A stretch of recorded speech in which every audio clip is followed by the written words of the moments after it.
This video is sponsored by Square Enix and NovelKeys, who sent me out a free early preview of the brand new NovelKeys Classic 10 keyless Final Fantasy XIV Edition keyboard.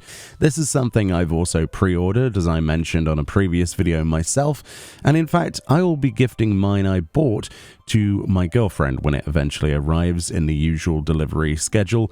After seeing this one, she's pretty convinced she wants one too, so I'm not exactly going to deny her that.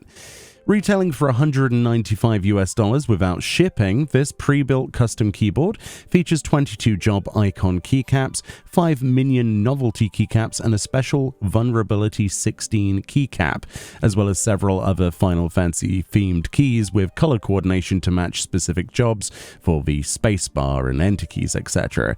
Additionally, the keyboard actually comes with rubberized USB-C cable to actually plug this in, an extra assembly set of screws, extra gaskets to customize the gasket color to actually match a specific job from the game that you play as well as a Torx key and keycap removal tool. For the unboxing then, we're going to do very traditional unboxing, looking at what this looks like. Quite honestly, I'm quite pleased with how it came. I think they did a great job packaging this thing. Honestly, all of the Final Fantasy XIV logos and NovelKeys everywhere. In partnership with Square Enix, there's QR codes listed that send you to a help guide essentially on the internet that shows you all of the features of a keyboard as well as how to set it up. There we have the key removal tool. And as they say, it's been a project that's been a long time in the making, many people involved and many hundreds overcome. We are all thrilled that it's finally arrived, and especially in the hands of you to enjoy as fans of both keyboards and Final Fantasy XIV alike. We can't wait to see how you customize your keyboard with the bundled accent and novelty keys. Thank you for your support.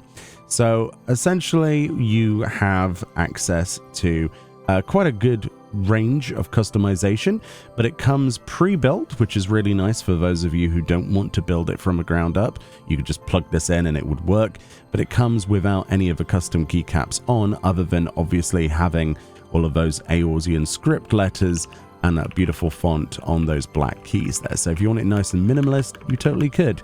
Let's let the keyboard do the talking for a second.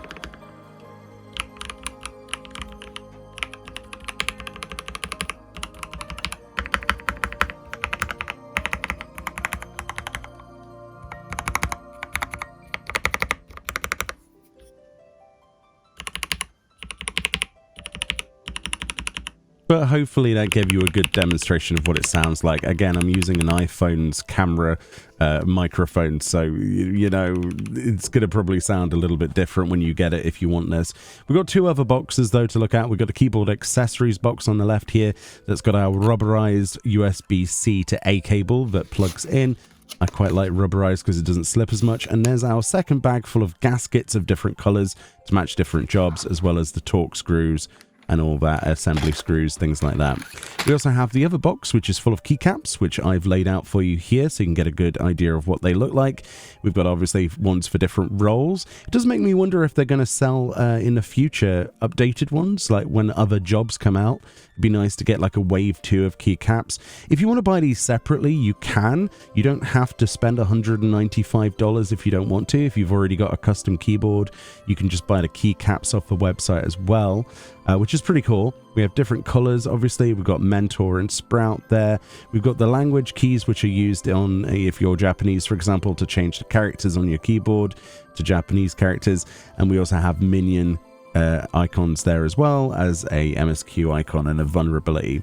So this is how easy it is to take the keys off. Then we've got this key cap removal tool. We slot this either side and then we just give it a bit of welly. Now, of course, I'm sort of holding a camera at the same time as doing this. I need to buy a new tripod because I broke mine, unfortunately. But anyway, that's how easy it is. Let's put the vulnerability oof button on, which I definitely think deserves to be on the escape key, and it's as simple as that. Make sure they're actually clicked in, and then you're good to go. So let's have a little mess around with the shift key. Obviously, the bigger the key, the more switches you have to align. So obviously you're going to have a little bit of fiddliness if you're holding a camera at the same time. I should have taken this off there. I am scraping the surface of my keys against others. But there, you get the basic idea. It's got supports either side so it doesn't wobble. The actual keys feel really, really good. I was quite pleased with the switches that they've gone with. I believe they're called NK Blue Linear switches. Of course, this is my first custom keyboard. I know very little about keycaps and the switches underneath them. I know what a cherry sounds like, cherry switch, but again, these sound really good. They're kind of like not too spongy, but they're very absorby, right? So how do you actually use your vocabulary to describe this? I don't know, really. It's not spongy, it's not too bouncy, it's kind of like deadened.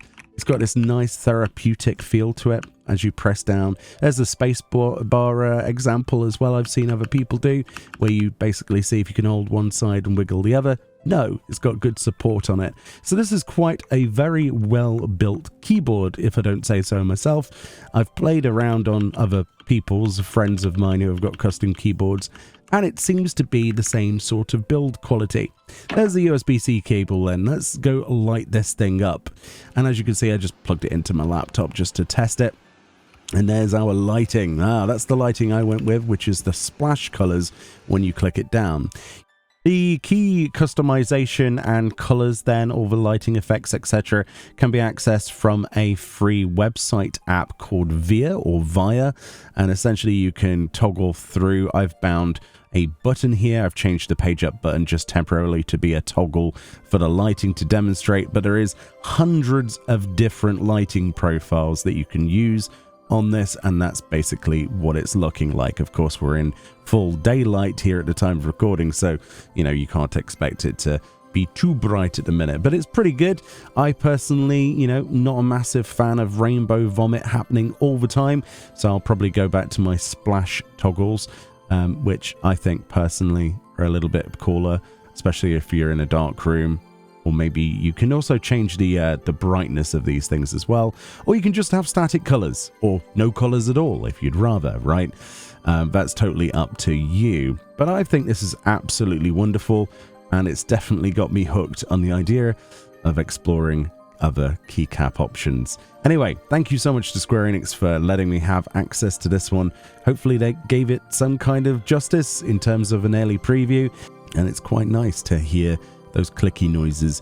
I had a K100 Corsair keyboard, if you're familiar with that before, so definitely a step up in terms of quality, at least in my opinion. Anyway, hopefully that gave you a good taster of what this is like, and I hope to see you next time.